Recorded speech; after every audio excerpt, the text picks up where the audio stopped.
would like to pass this on, and you could introduce yourself, who you are and what you do. And after that, we are going to have some recitation of the Quran by Brother Jaidi. And inshallah, after that, the executive member of the community, they will address us regarding our community. Bar Muhammad Al Muhammad Salawat.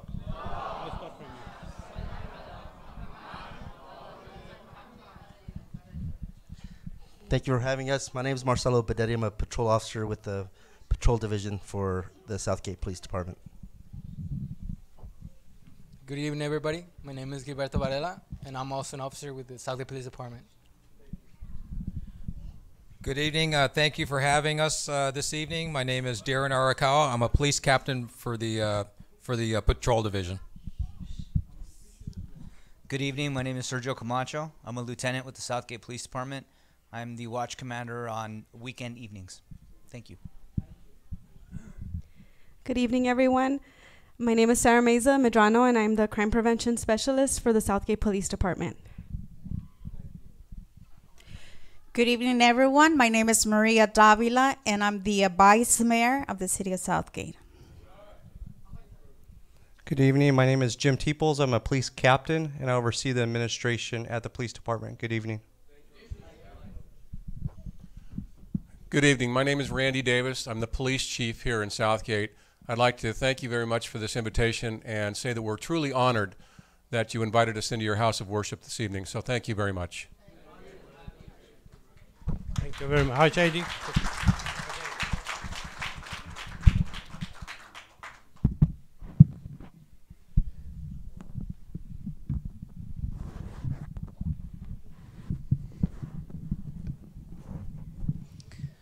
انشالله که خدای متعال قلوب همه ما را به نور معرفت و ایمان منور و مزین بگرداند. عنایت کنید جهت سلامتی و تعجیل در فرج آقا امام زمان صلوات ختم بفرمایید.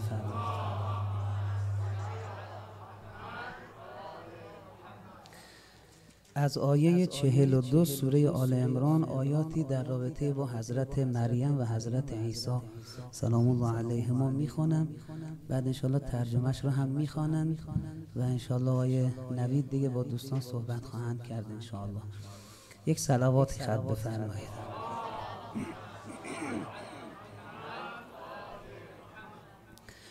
أعوذ بالله من الشيطان الرجيم.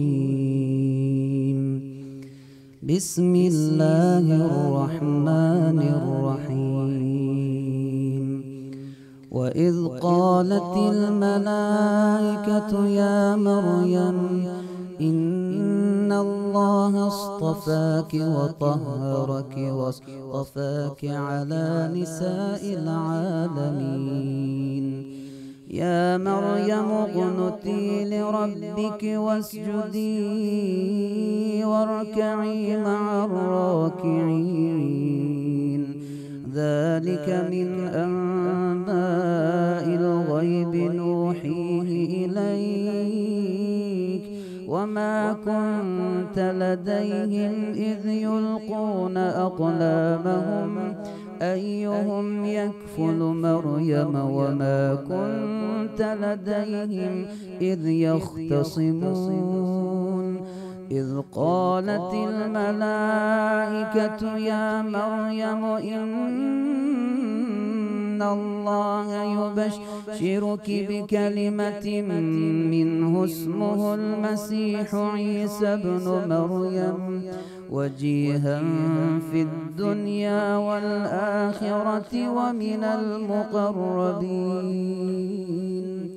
ويكلم الناس في المهد وكهلا ومن الصالحين. قالت رب أنى يكون لي ولد ولم يمسسني بشر قال كذلك الله يخلق ما يشاء إذا قضى أمرا فإنما يقول له كن فيكون. ويعلمه الكتاب والحكمة والتوراة والإنجيل الإنجيل ورسولا إلى بني إسرائيل أني قد جئتكم بآية من ربكم أني أخلق لكم من الطين كهيئة الطير فأنفخ فيه فيكون طيرا بإذن الله وأبرئ الأكمه والأبرص وأحيي الموتى بإذن الله وأنبئكم بما تأكلون وما تدخرون في بيوتكم إن في ذلك لآية لكم إن كنتم مؤمنين ومصدقا لما بين يدي من التوراة ولأحل لكم بعض الذي حرم عليكم وجئتكم بآية من ربكم فاتقوا الله وأطيعون إن الله ربي وربكم فاعبدوه هذا صراط مستقيم فلما أحس عيسى منهم الكفر قال من أنصاري إلى الله قال الحواريون نحن أنصار الله آمنا به واشهد بأننا مسلمون ربنا آمنا بما أنزلت واتبعنا الرسول فاكتبنا مع الشاهدين ومكروا الله والله خير الماكرين إذ قال الله يا عيسى إني متوفيك ورافعك إلي ومطهرك من الذين كفروا وجاعل الذين اتبعوك فوق الذين كفروا إلى يوم القيامة ثم إلي مرجعكم فأحكم بينكم فيما كنتم فيه تختلفون فأما الذين كفروا فأعذبهم عذابا شديدا في الدنيا والآخرة وما لهم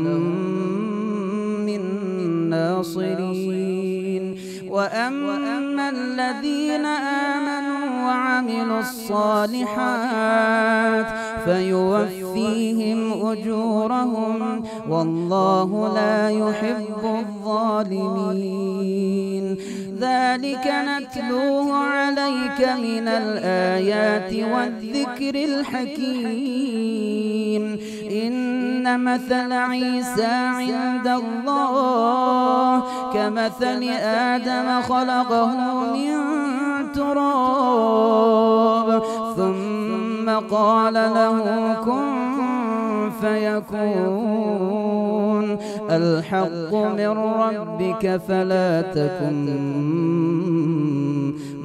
من الممترين صدق الله العلي العظيم صلوات. No, we're going to see the translation of the ayah of the Quran was recited a minute ago. We're going to translate it in English for you. I seek refuge.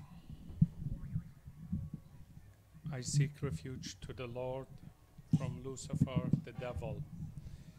In the name of God, the most merciful, the most gracious.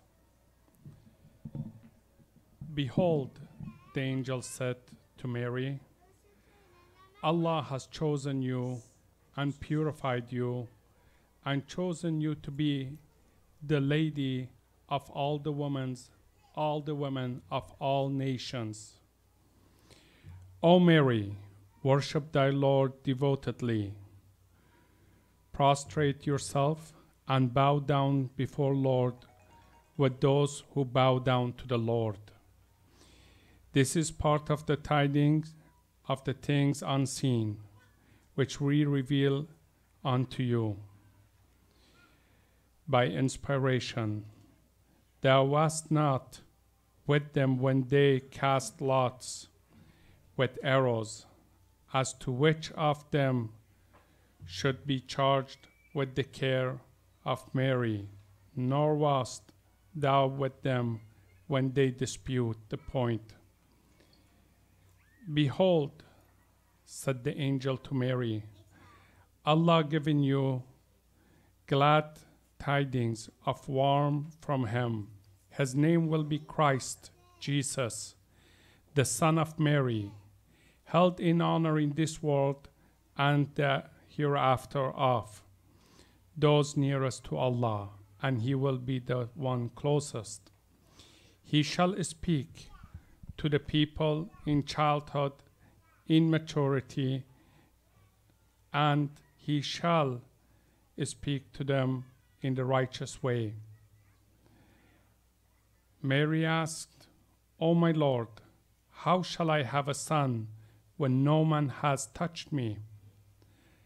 The Lord replied, even so, Allah created Jesus the same way as he created Adam, and ordered it be, so it shall be.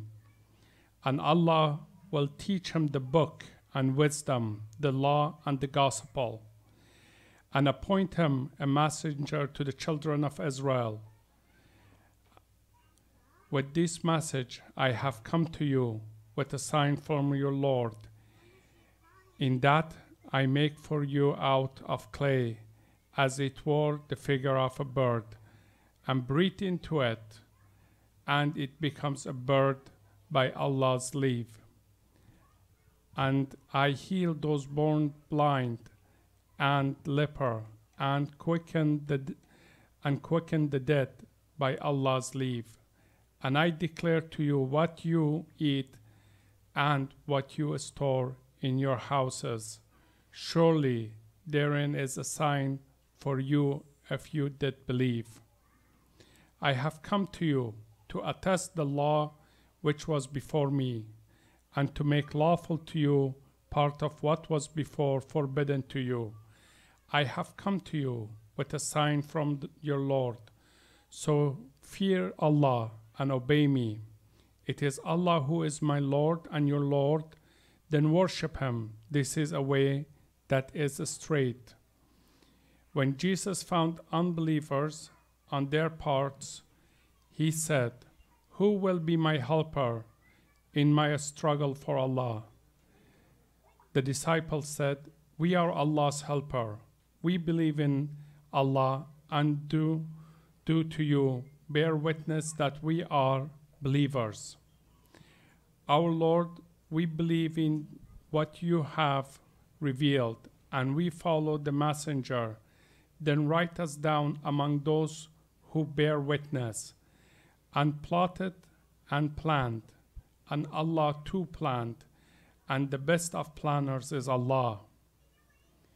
Behold, Allah said, O Jesus, I will take you and raise you to myself, and clear you of those of blemish. I will make those who follow you superior to those who reject the faith to the day of resurrection.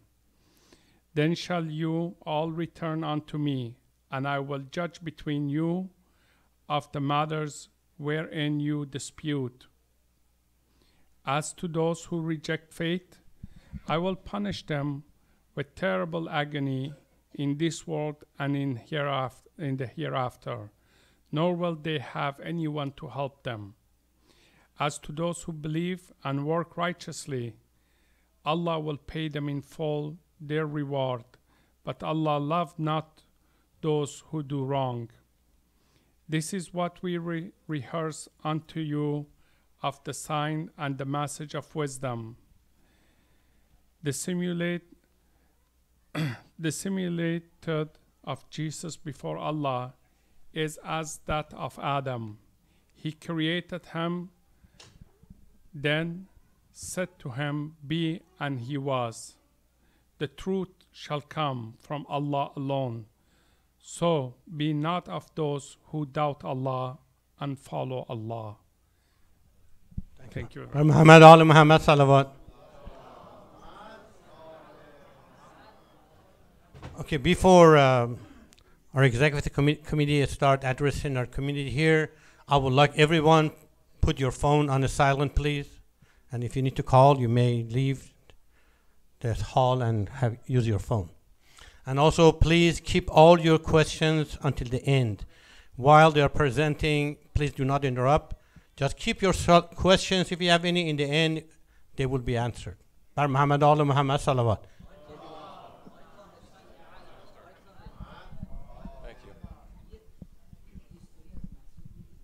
Thank you once again for inviting us here this evening. We live in interesting times, as we've all seen the last couple of months. And I think it's important for all of us to realize how these times can shape the lives of not only us, but our families and children. As I'm sitting up here, I look around the room and I see the children playing, and I see all the families, and I see that's really what we're working for. We're working to make a better life and to have a better life, not just for us, but for all of our children in the community. This time, I think more than any other time in the last 20 years, is the most time that's going to be testing us the most to be a divisive community. But I think the contrary. I think those of us that truly believe that we can make this work, I think we're going to be more unified than we ever have before, because there are forces out there that want to see us divided. At least I speak for Southgate, and I speak for the men and women that sit up on the stage up here. We're not going to allow that to happen. I think now more than any other time, it's important for acceptance and respect. Acceptance not only of other cultures and beliefs and doctrinations, but really respect for those that are different than us, and respect for those that may not have the same beliefs, that may not have the same ancestry, but really an acceptance of everyone. And I think if we do that as a community, and I can commit to you from the police department, and I know we have the vice mayor up here who's can share that on behalf of the city council, that that's the belief that they share also. We've seen just in the last couple of months a lot of issues that have come up that have really instilled a lot of fear into our immigrant communities, regardless of race, whether it's Muslim, Hispanic. It doesn't make any difference, and I think that's wrong. And I think we as city leaders, and we as the leaders of our faith-based organizations, such as yourselves, it's incumbent upon us to take the lead and accept those who may be a little bit different, and accept those and bring them into our fold, so we're not a splintered group of a lot of different people. We're one group. We're one group of people here who just want a better life for ourselves. And I truly believe that. I say to groups all the time at different meetings that as the police chief, I really have two main functions in my career. One of them is certainly to provide for public safety. I want to make sure the city of Southgate is safe for our citizens, for our business community, for our churches, for our faith-based organizations, and all of our employees as well. And the other thing I have to do is respect the quality of life and try to improve the quality of life. And that's the one that's intangible. And that's the one that you really can't write down in black and white, because really, what does that mean? What does an improved quality of life mean? Well, I can tell you just standing here today, an improved quality of life is for all of you to be able to come here and worship in peace without fear once you go to your car something's going to happen, or en route from your homes to your place of worship, and then back again to your homes. And you're not fearful that something might happen. You're not fearful of something that could happen to you or your family that's well out of your control. So I can tell you standing here tonight that as the chief of police, there's nothing that you have to fear in the city of Southgate. I've committed to all of our citizens, all of our business community, all of our faith-based organizations, that we are here to prosper. We're here to be a unified community as one It's not a separate organization. It's not the police, and it's not the business and the citizens and the churches and the mosques. It's everybody. We're all one community here in the city of Southgate. That's what's as important to me as anything else. The numbers are great. When we see crime stats go down or up, those are just numbers on a piece of paper. But when we're able to come here and speak with you in person and talk with you face to face and see your lives and you see us and realize that even though there are differences, there's value in all of us. And I think truly to go back to an old axiom that we've heard for years and years and years, there's truly strength in numbers. And when we're unified and when we're walking together arm in arm, regardless of our individual differences, our individual goals, I can tell you that everybody in this room unequivocally always has that same goal of being unified, being together, being able to coexist in peace and harmony so we can raise our families, we can have peace and prosperous lives for our children and our families, and we can coexist as one. And I can commit to you tonight as the Chief of Police in the city of Southgate that that's our goal and our mission. And it's a shared goal and mission amongst all of our staff, our police officers, my administrative staff, and certainly our elected officials with our council, our mayor, our vice mayor, and the rest of our council members. So once again, I truly am honored to be able to come here this evening. And I'm going to be honest with you, I've worked in this city for 26 years, and I've probably driven by this location hundreds of times. This is the very first time I've been in this building, and it's truly an honor for me to have been extended an invitation. It's an honor for me to be able to address you. It will be an honor for me to be able to maybe field some questions and answer some questions, or hopefully address some concerns that you might have. And hopefully I'll be invited back. Well, this won't be the first and only time I'm here, but I'll be able to share more time with you and share some ideas. And if there are fears that you may have, put those to rest. And at least this one portion of your life, of the time that you share with us in Southgate, your mind is at ease, because that's truly what I'm all about. So thank you very much once again. What I'd like to do is I'd like to be able to ask the Vice Mayor if she could share just a couple of words on behalf of the council, and then we'd be more than happy to answer any questions that you might have. So thank you very much.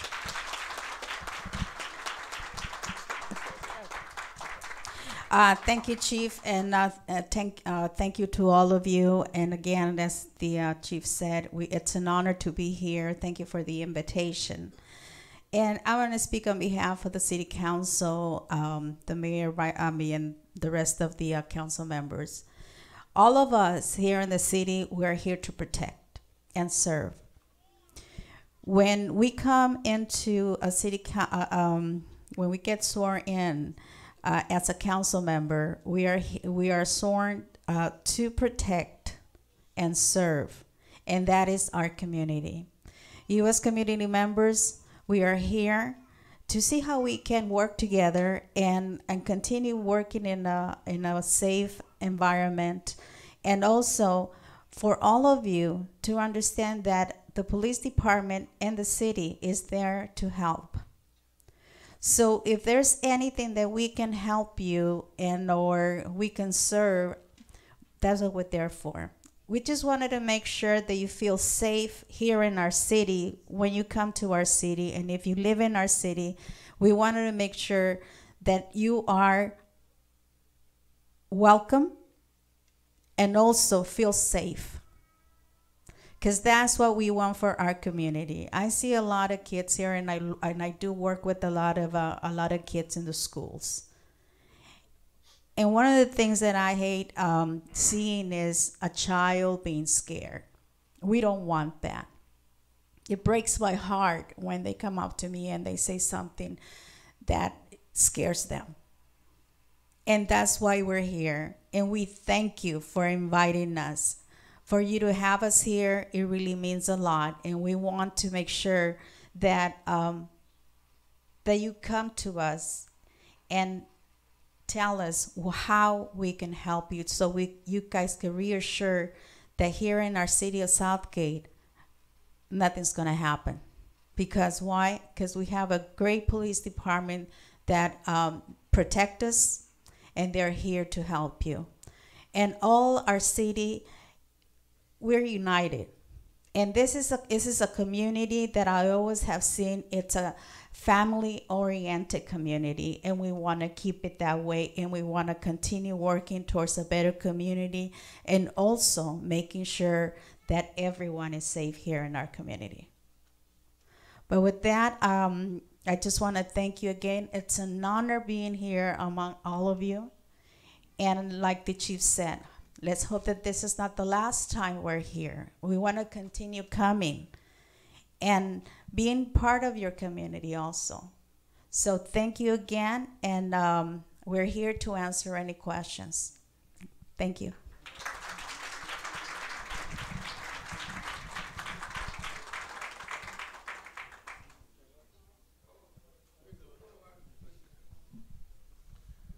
Your dedication and support greatly appreciated. Now we ask Professor Ruhollah to present us with a few words. With much welcome on behalf of the mosque and everybody, the membership, the board, and everybody in the mosque. A brief history: this mosque was founded in 1991 by the Hakim family with only one intention: to serve the religious needs of our community.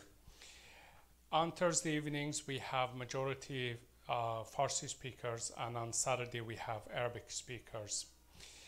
Well, Chief Davis, I have to thank you and your department and your crew, because for the past 3 years, every Arba'in, which is a holy day for us, that we take a march on the city and we walk through the streets to commemorate and remember the martyrdom of the Prophet's grandson, which was killed by the oppression. It is your department that provides safety, security, protection for our people. It is the city of the Southgate that provides us with necessary permits and the paperwork needed for us to go through. And as you said, truly we are one community, and truly we are one household. We may have different perspectives and views in worshiping and in performing our duties. Nonetheless, we are one household, and a household that stays together, stands together, live together, and prosper together. So we want to really, truly thank you and everybody at the City of Southgate and the police department and everybody that is involved for providing safety, security for the neighborhood, for the people, and making us feel right at home where we are. So thank you all very much. At this point, brothers and sisters, we would like to take the questions that you might have. You can either give it to me in paper, or I can send you the microphone, so you can ask what you would like to know from our esteemed guests. Yes, please.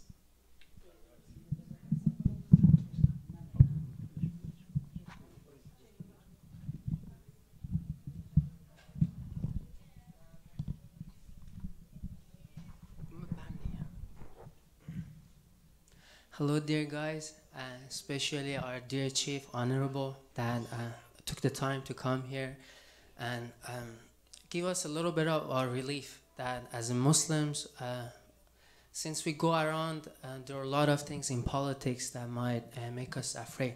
But fortunately, you came up and said we are all one group, no matter of what background we are, Latinos, in what race, we are all like one group. Which reminds me of a tradition we have from one of our infallibles, which says we are all brothers. We are all in kinship, or in faith, or in, let's say, humanity. I'm sorry, yes, in humanity. So here's the question. I wanted to know that will we have your continuous support when we have our march, when we go from our mosque to Bab el-Ilm, which is another center? Maybe you could. Sure. Yes, you will have our support, as you have the past couple of years. We will do our best to make sure the passage from one point to the other is as safe as it can be. We certainly respect the day and the activities, and we're going to do our best. So the one thing you don't have to worry about is your safety to and from where you're going. So absolutely, we will provide that again. I also wanted to thank you that I never am afraid when I want to go from here to where I park. I never feel anything that might come to my way and make me scared.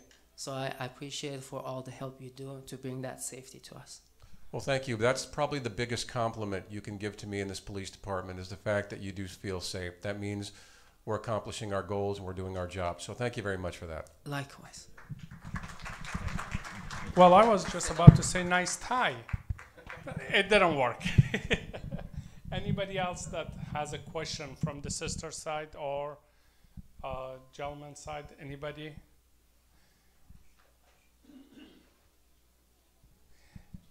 Well, I have a little. Oh, good.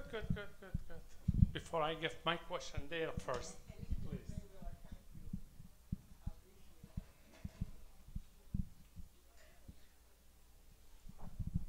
Assalamu alaikum everyone, and thank you for coming to our mosque. The question that I have is, I'm not used to talking in front of people, but I'm trying tonight. The question that I have is, are you guys aware of anything that might be an immediate threat to us because of the uncertainty that we have right now, unfortunately? And that is something that we haven't experienced before. I come a lot to this mosque for years, and I really have felt very safe, and it's like a second home for us. And we want to say thank you for that safety and that continued support that we have had even before this meeting. And we always felt that we come here and we are safe. But with this situation right now, if there is, God forbid, there is a threat directed to our mosque, how will we communicate? How will we find out to be vigilant or to see that nothing gonna happen to us, or just to have a safety caution here outside or inside? Because as you can see, we have children, we have grown-ups, we have elderly here, and how can we as a group protect ourselves here too? Thank you.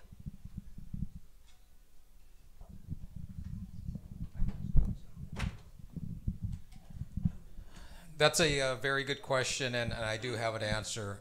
In fact, we met last week with some of the members, and they expressed their concerns about some of the events that were happening in mosques outside of the country. So to answer the question, we in law enforcement, and specifically our department, we have officers that are directly linked to the FBI terrorist task force. So if there's any imminent threat for any particular location, we would get notified. So clearly, if we were to be notified of an imminent threat, we would communicate with members of your mosque, regardless of whether or not we had the meeting or not. It's our duty and our obligation to make sure that if information is filtered to us that justifies bringing fair warning to a particular location or a particular group of people, we will do that. So we are always in constant communication with daily updates. Now that's not to say that we shouldn't always be alert, because just in general, the alerts say you never know. There's no credible threats that were imposed anywhere in particular, but you should always be on heightened alert. So with that being said, there's nothing in particular that we have to be concerned about. Much like the chief said, myself, I've been here for about 25 years, and I've driven by this. This used to be my area. I used to drive by this area. I used to park and do my reports across the street. So this is the very first time I've been in here as well. So throughout the years that I've been here, I've never had any credible threats or any information that this location would be in jeopardy. So with that being said, Doesn't preclude us from always being on the alert, but the answer is no, we have no information. But thank you for the question.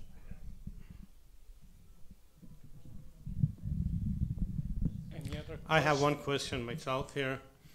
I would like to ask that we as a community and a citizen, what would you guys recommend as a citizen, as a community? What do we need to do to keep ourselves safe, and what we can do for our community to be on alert, and what would your suggestion would be?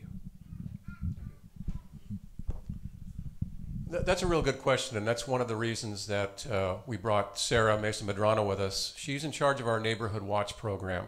The best thing you can do as a group or an organization to be safe always is to have an open line of communication all the time with the city government, city officials, police department, and certainly your neighbors. Prepare yourselves, hope for the best, prepare for the worst. And as Captain Arakawa said, there's never been any indication of any threat with this particular location, nor do we anticipate any in the future. But it's always good with your own congregation, with your own membership, to at least allow for some communication with everybody to, in the worst case scenario, what do we do? And a lot of that has to do with open lines of communication with the city government. Now that we've been able to come here this evening and establish an open line of communication much stronger than we had before, we can do this on a fairly regular basis with maybe a smaller group of your organization, where we can provide some preparations and training information to you that you can share with your membership as well. And above all else is open lines of communication with the businesses, the residential areas around you, if you have opportunities to do so. Communication is key to everything. And as the captain said, we're in line with communication levels every day with federal, state, and local law enforcement. And if we ever receive any shred of information that we think has to do with any location, the first thing we do is put plans together and share that information with those that may be affected. Thank you. Any other question from sister side? Gentlemen? Yes. Had a quick question. Do you guys patrol the area like weekly or nightly basis?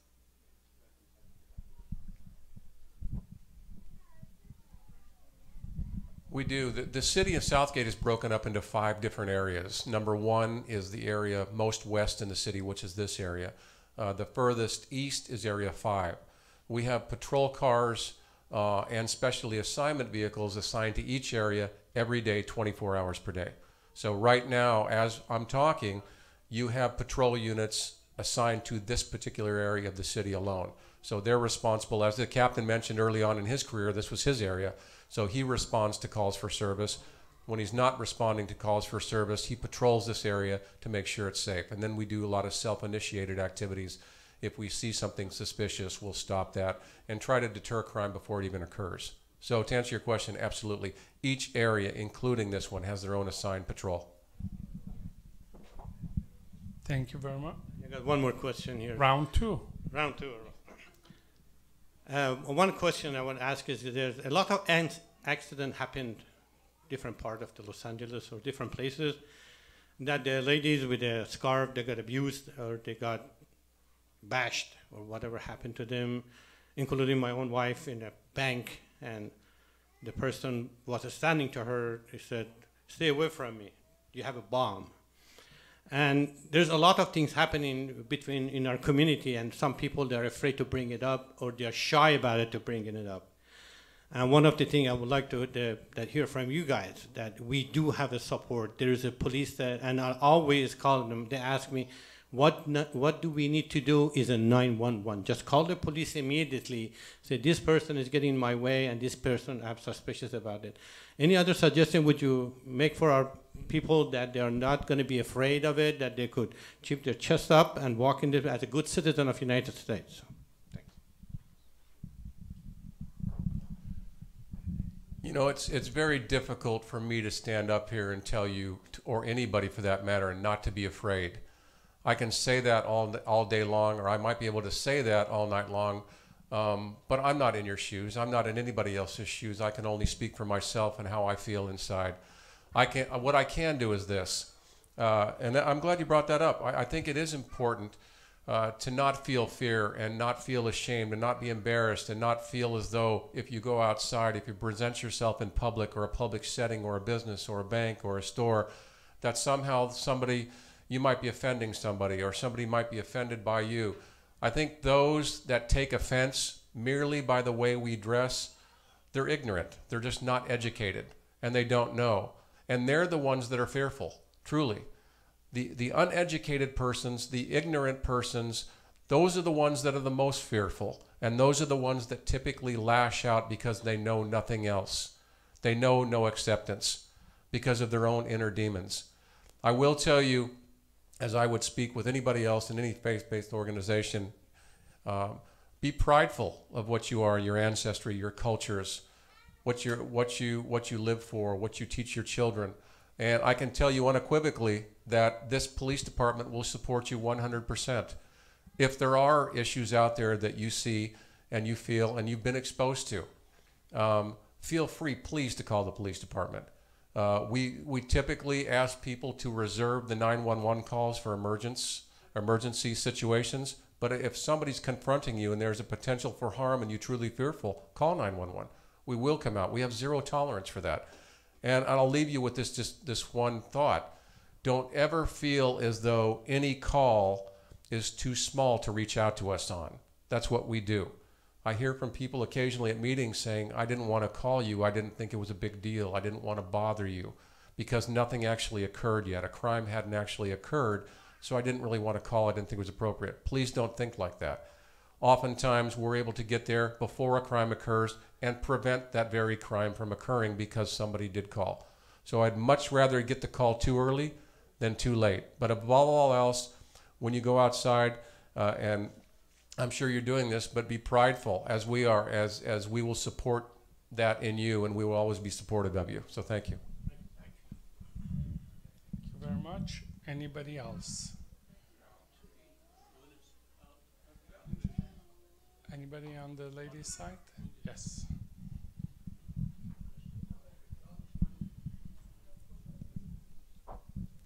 Assalamu alaikum to everyone. I would like to welcome you guys to Masjid Al-Zahra. I think you answered part of my question, but I'm a student. I go to college, and a few days ago, a current happened to me.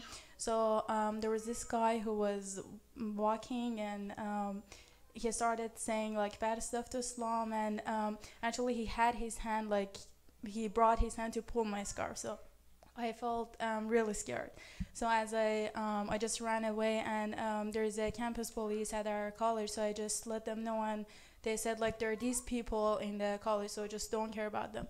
But as you said, you guys are giving the support to us, but it's really scary. Like these days, they're just saying whatever they like some people, and it was real scary that they wanted to pull the scarf off. And I heard that in the San Diego college, it happened to one girl who had the scarf on and it was pulled off from her. So if you guys have any concern or any suggestion for that, I would appreciate it. Thank you.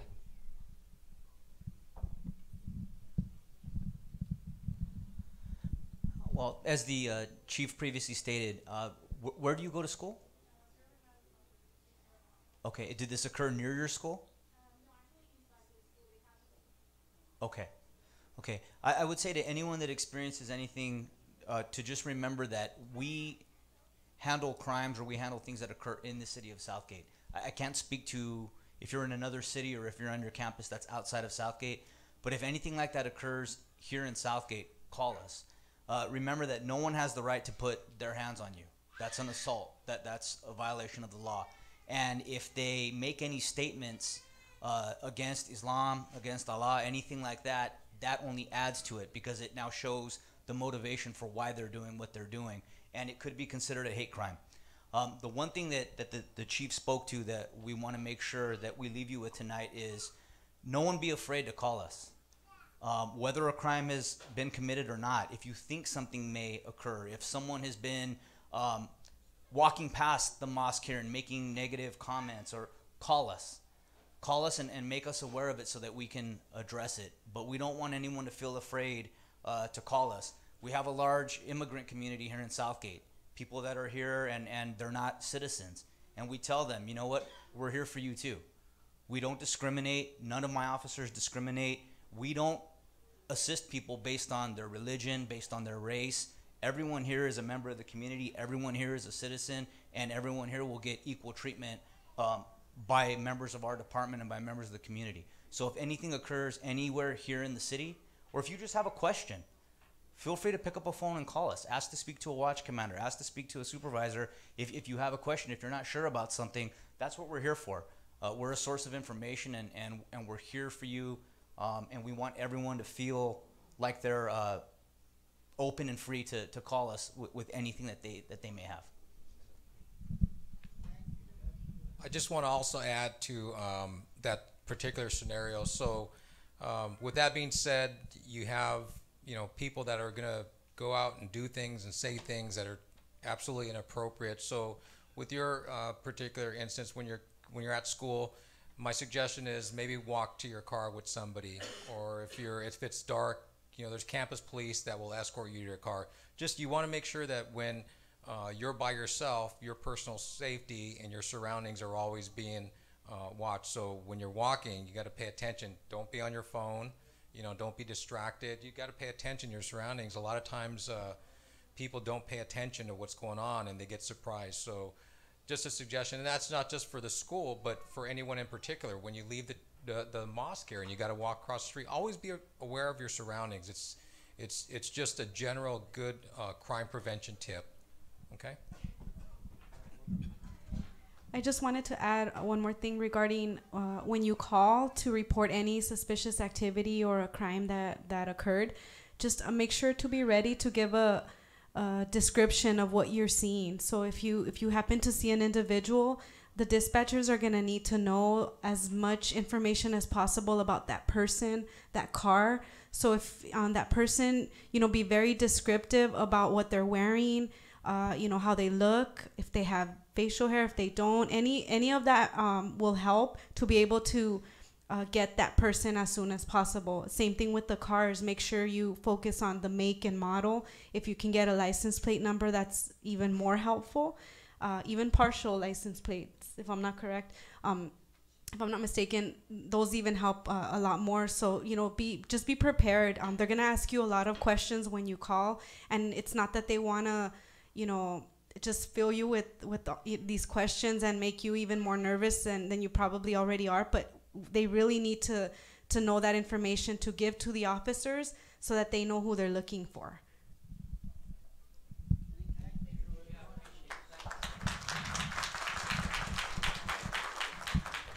I don't think the mic would reach. Would you please?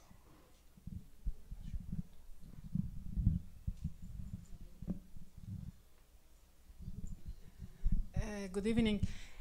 I know I appreciate your help on everything that you're doing, but anyways, when we come to the mosque, the people like myself in this city, in other cities, we are always we come here with a fear that maybe some crazy person come in and start shooting at us. The same situation that happened in Canada.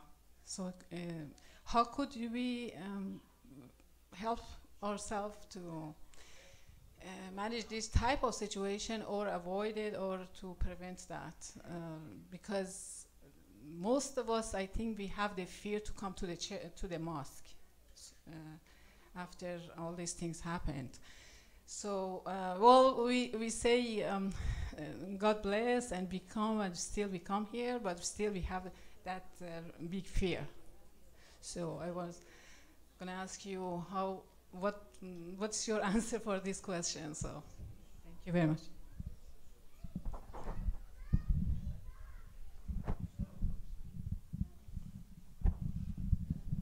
I guess if I could say one thing that, for comparison's sake, what you're saying to us in that scenario and that fear is very similar to the fear that police departments across the country have felt the last 12 to 18 months about the executions of police officers for no good reason whatsoever. And you're talking about the very same thing. You're talking about the potential for harm for nothing other than your religious beliefs. Unfortunately, there's no guarantees. We can put all the preparations in place in the world, but if somebody truly is determined to do something, they're going to try and do it. What we can do as a community, and certainly as a mosque and with this organization, as the captain mentioned, is always be aware of your surroundings. Always be aware of the neighborhood, of who's out there, of something suspicious or something that's different or something that looks out of place. And we, as a police department, will do the same thing. And this goes back to what the lieutenant was saying about don't ever be afraid to call us. If you see something that's out of place, if you're the first one to drive up for worship service and you see something that just doesn't belong and you don't feel comfortable driving in or walking in, don't. Get on your cell phone and call us and say, you know what, this person's never been here. I see this car parked out and they're very suspicious. We'd be more than happy to come by and check that out to make it safe for you. But, you know, the thing we have to do, at some point, we just have to live our lives. We can't live in fear constantly. And I know it seems like it's easy for me to say that up here, but it's really not. As the men and women of the police department go out every day and risk their lives and are subject across the country to all these attacks, much the same as our religious groups are subject to attack for no good reason whatsoever, but we still have to go on with our lives. All that being said, do your very best to prepare yourself and be vigilant and be aware of your surroundings. Prepare yourself as an organization here for anything that you might have to do. Lock the doors, button things up, give everybody inside. If something's happening outside or somebody is outside, and then call us and then let us come in and take care of things for you.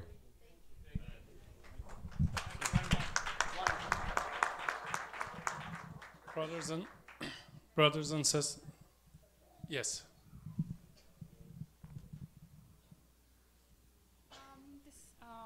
Quick question. I think it's very effective for everyone to know.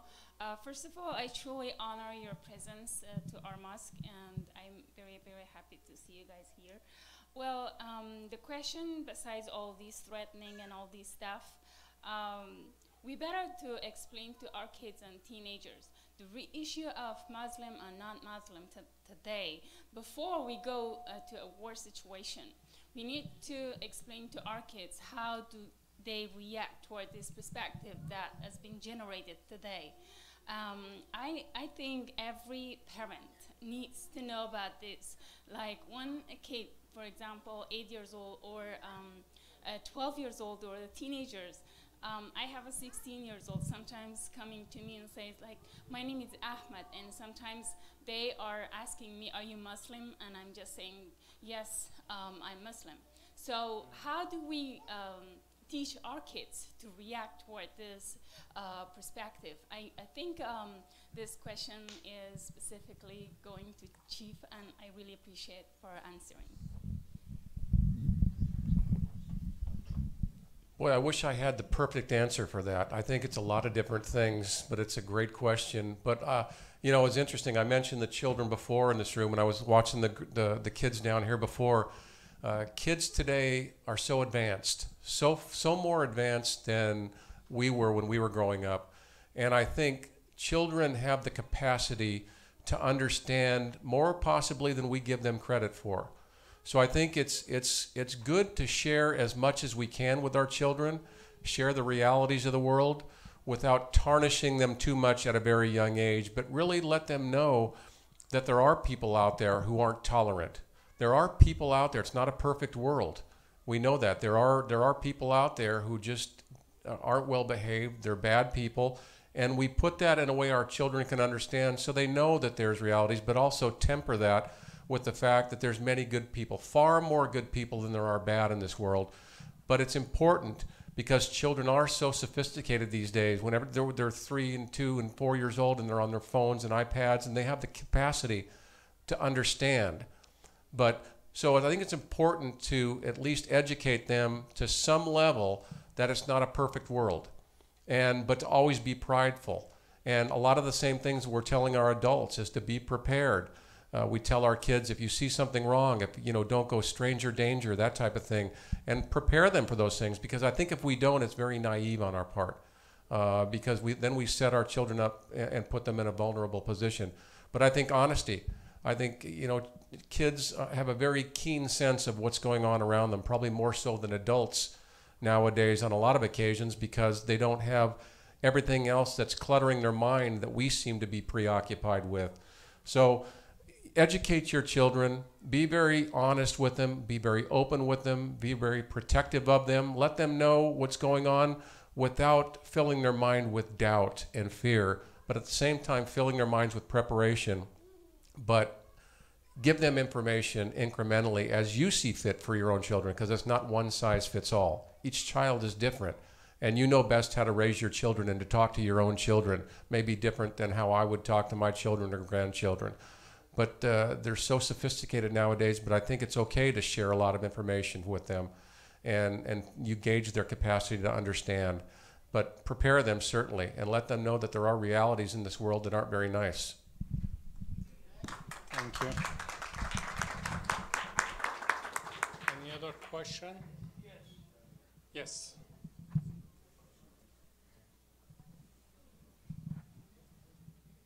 Just wanted to welcome all of you to coming down over here. We really appreciate for your service. Question came to my mind for captain, for chief, and we've been seeing in the news a lot of black people getting killed. Some of them, I believe, the way we saw is unjust. And like other state or over here in LA, and the black person was stopped for traffic violation, and he was scared and he was running. Officer shot him in the back for 7, 8 times and killed him, and that's nonsense, I believe. So question came to my mind, ask you that, do you advise your officers that in this case, instead of using their weapon, instead of calling K9 unit or assistance, and instead of using weapon, using the mace or baton or something like that, instead of shooting and killing innocent citizens?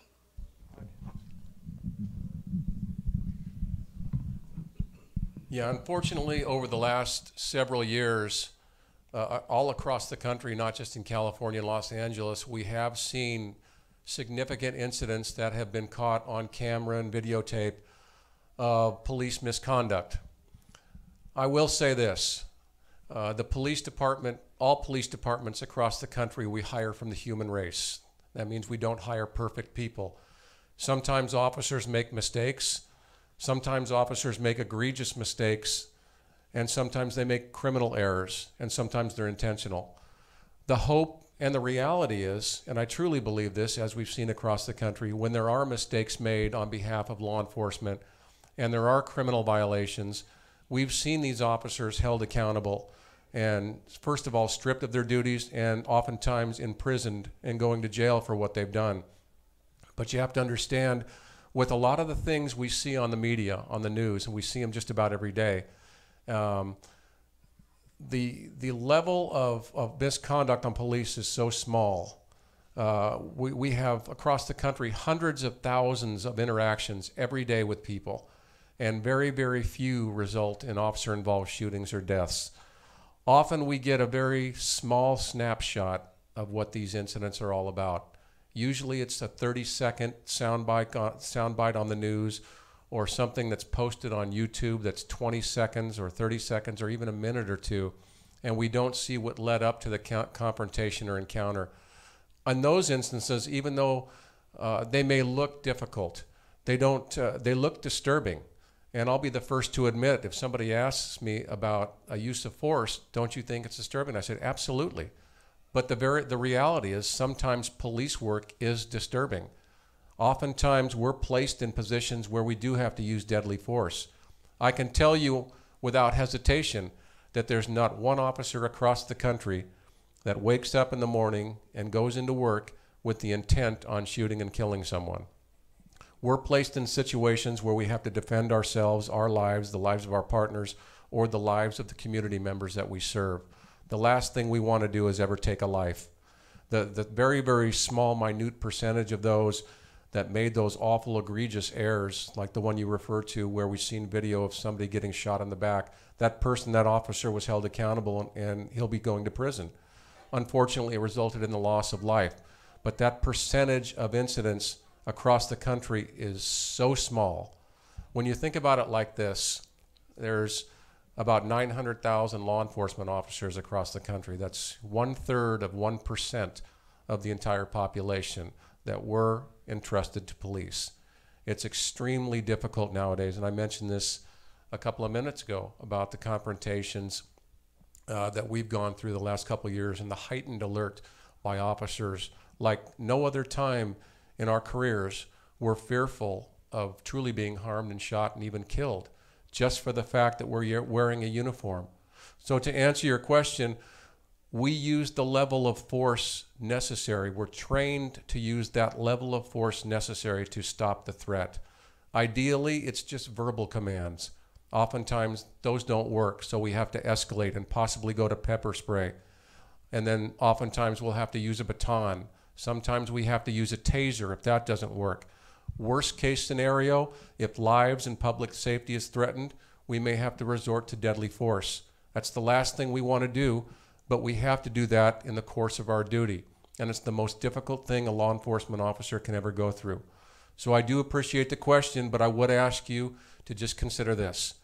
Consider the hundreds of thousands of incidents of interaction with persons every day across the country, and the one or two, the very small number that we see in the news on YouTube and on the news stations that are sensationalized, maybe for different reasons, for ratings, or people like to see that sort of thing. But oftentimes I would ask you, as you would ask others on the issues we're talking about, please reserve judgment until and if you know the entire picture. Give the benefit of the doubt to the entire, not just to the officer, but the whole situation, and let the investigators completely investigate the scenario and have faith in our justice system, because it works. It really does. And to address the question, when we do have officers out there who don't belong in law enforcement, we remove them. Sometimes we hire people that don't belong in law enforcement, but we don't know that until after they're hired and something happens on duty, and then we realize they don't have the right character for this job, and we're able to dismiss those people or discipline them, get them on the right track. It's not a perfect world, and we're just people like everybody else, so our officers do make mistakes, but they're minimized, and we do across the country a very good job with the amount of officers versus the citizen ratio across the country. So we're going to keep up the good work, but I hope that answered your question.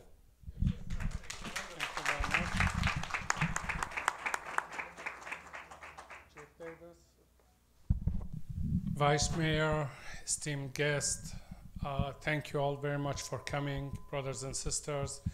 Just to confirm a situation that has been brought, and the concern that everybody has been talking about is the issue of prejudice. It is me now talking in my own belief that those who prejudice against others, I highly question their belief and fidelity to the flag of the United States and to the republic for which it stands. If those people who prejudice have taken the Pledge of Allegiance, they would not prejudice against other Americans or other human beings. As we are one nation under God, indivisible, with liberty and justice. It says for all. It doesn't say for wealthy, for white, for Jews, for Christians, for Muslims, for blacks, for Hispanics. It's for all of us. And I want to take this moment to thank you all sincerely for taking part, and say JD for taking the leadership to bring this event together. And Dr. Ahmadi, would you please join us in the ceremony? And Dr. Ahmadi is the president of our mosque. And please. Thank you. And he will conclude with us. Hi to everybody. It's a great honor to have all of you here. The fact that you spend all this time out of your normal hours and coming to this holy center is a great honor and shows how responsible and how caring you guys are. I personally, truly, from bottom of my heart, have a lot of respect for all the policemen and women who are serving the security of our communities. And I have raised my kids to be as such. When my kids see a police officer, from their bottom of heart, they feel happy, they feel secure, they feel like this security that they have is because of all these good men and women that when they leave their house in the morning, they don't know if they are coming back or not because of those small bad people that are in our society. We appreciate from bottom of our hearts for all of the effort that you have done and all the time that you have spent to come here and give us the security and the calmness that we really needed that. Please give a big applause to all of them for their good job.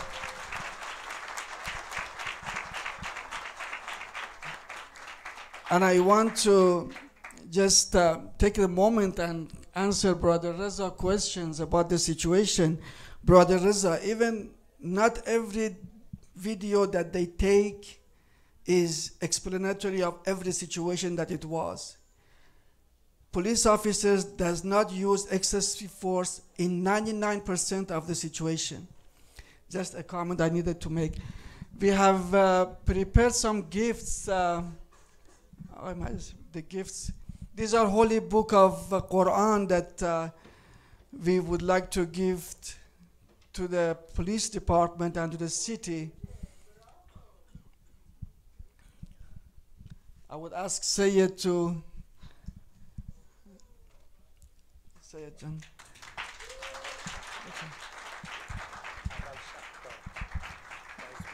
Okay. We have a recognition of excellence for the Vice Mayor. If please. Thank you so much. Thank you.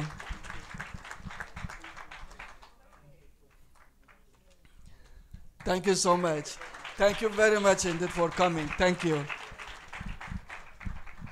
And Chief of the Police, Captain, thank you so much for coming.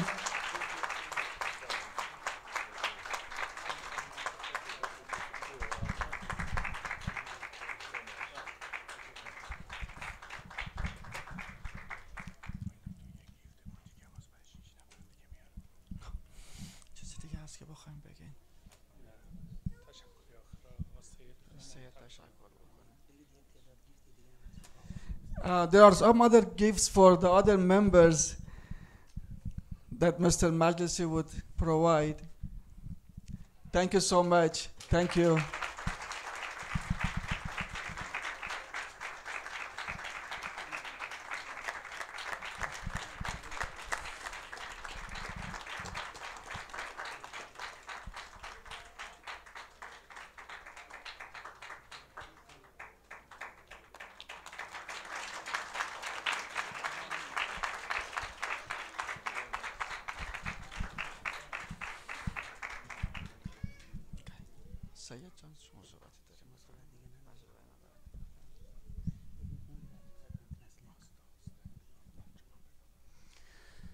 من تشکر میکنم از همه شما بزرگوارانی که تشریف آوردید، واقعا ما رو خوشحالمون کردید. I thank you all very much for coming here. You made us happy and we are appreciative of your coming.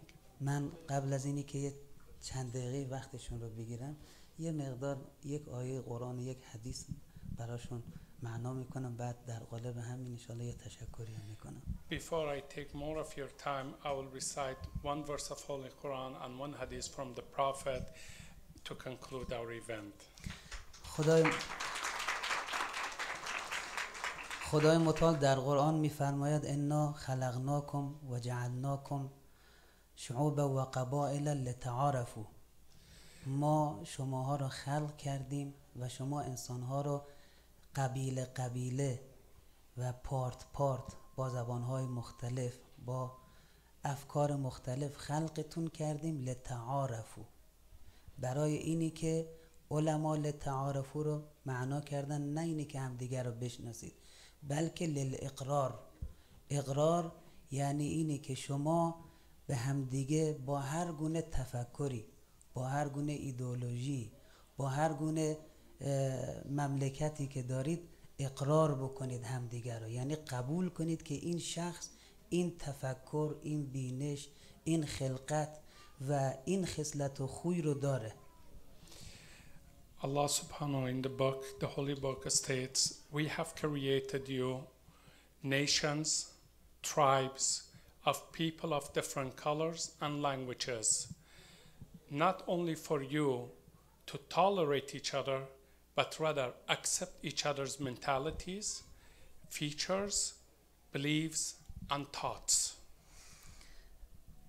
در جای دیگه امیر المؤمنین علی ابن ابی طالب صلوات الله علیه که امام اول مسلمین و خلیفه بلافصل پیغمبر اسلام هست میفرماید ان الناس صنفان اما اخ لک فی الدین او نظیر لک فی الخلق. امیر المؤمنین میفرماید مردم دو دسته هستند. به مالک اشتر میگوید، میگه مردم به دو دسته تقسیم میشن، یا مردم برادران تو در دین تو هستند و یا کسانی هستند که با خلقت تو شباهت دارن، از یک خلقت هستید، از یک پدر و مادر هستید. Ali ibn Abi Talib, who is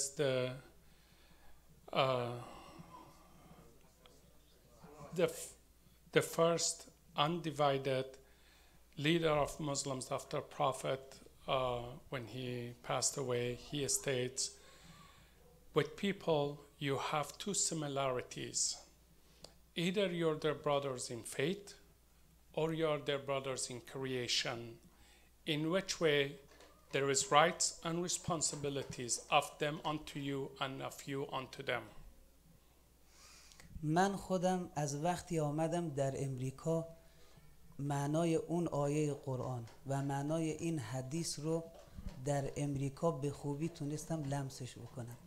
در این مملکت من دیدم که مردم با تکثر ادیان، با تکثر افکار، با اختلافاتی که در اندیشه و در فکر و در دین دارن، واقعا همدیگر رو اونچنان که هستن قبول دارن.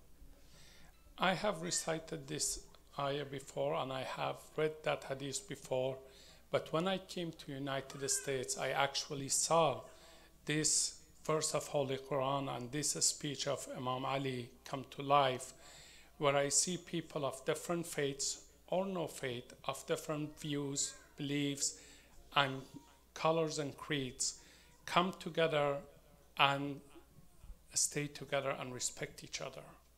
من در این مملکت دیدم که مسیحی ها برادران مسیحی خودشون رو با هر گونه اختلاف در اندیشه به گرمی قبول می‌کردند و اضافه بر این سایر ادیان رو هم به گرمی قبول می‌کردند. من در این مملکت دیدم که مردم چقدر به همدیگه احترام میگذارن، به انسانیت، به افکار مختلف، به ادیان مختلف. فقط انسان باش، تو برادر ما در خلقی، همون گونه که امیرالمومنین فرمود و ما به تو احترام میگذاریم. I have seen in United States how our Christian brothers welcome other faiths, and with the differences even within their own faith, they still accept each other warmly and hold them warmly. And people in here respect each other and respect each other's ideologies, beliefs, and faiths. For as long as you're human, you're our brother in humanity, and that's sufficient for us. همینی که شما اینجا تشریف آوردید، لطف کردید، قدم بر چشمان ما گذاشتید، خودش بزرگترین دلیل بر اینه که شما این حدیث امیرالمومنین رو قبول دارید که فرمود اما نظیر لک فی الخلق، یا اونها نظیر تو در خلق هستن با هر گونه دین و ایدئولوژی و فکری که دارن.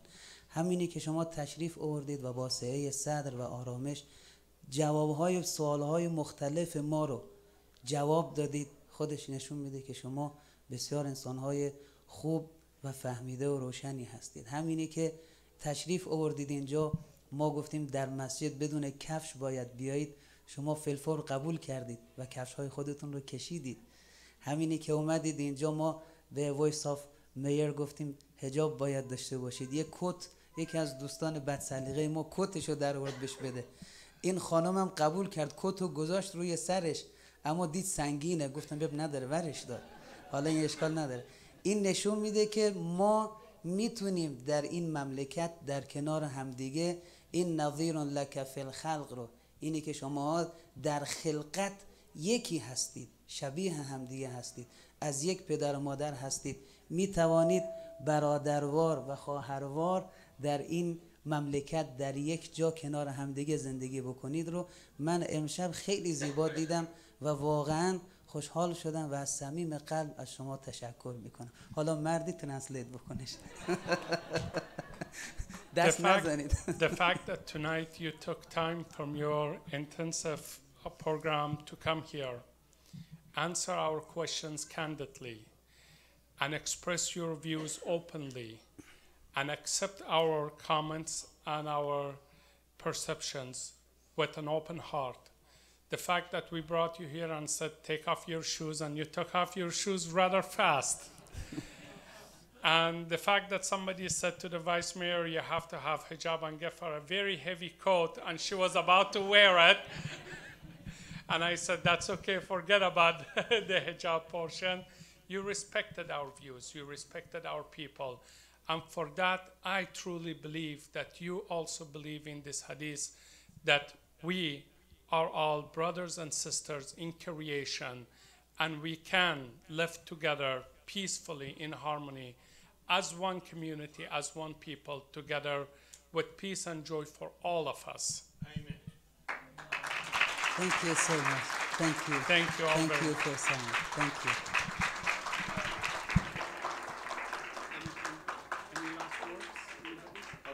Any last word anybody would like to state? We are all good. Would you like to everybody stand and take a picture, please?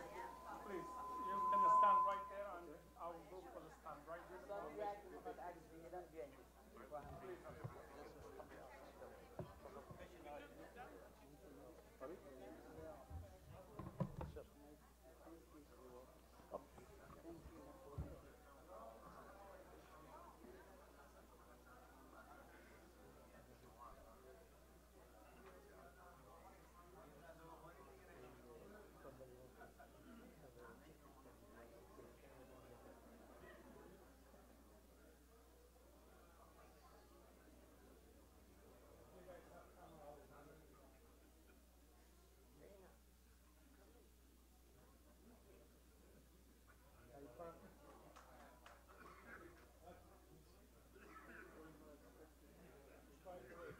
Event, it's on YouTube, and I'll send you the link for it. Oh, perfect. You know what? Let me give you my.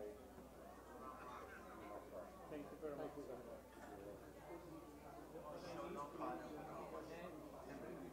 Okay, I'm coming.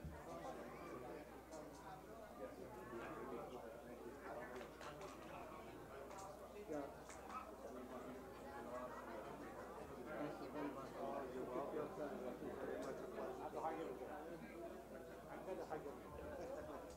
You're welcome.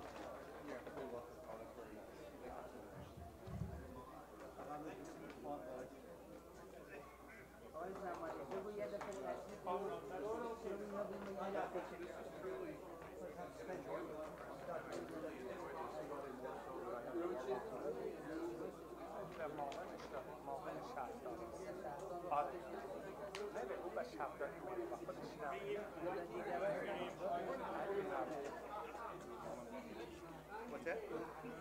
What's that? Very nice to meet you.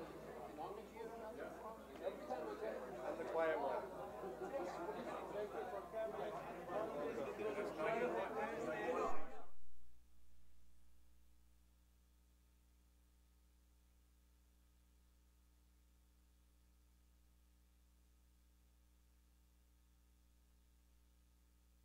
فردا شب و پس فردا شب فرایدی نایت اند ساتردی نایت ما برنامه داریم. حتما مطلع باشید. آقای باقرزاده تشریف میارن اینجا. برنامه خواهد بود. نوح خانی و سینه زنی هم بعدش خواهد بود ان شاء الله. خدا خیرتون بده.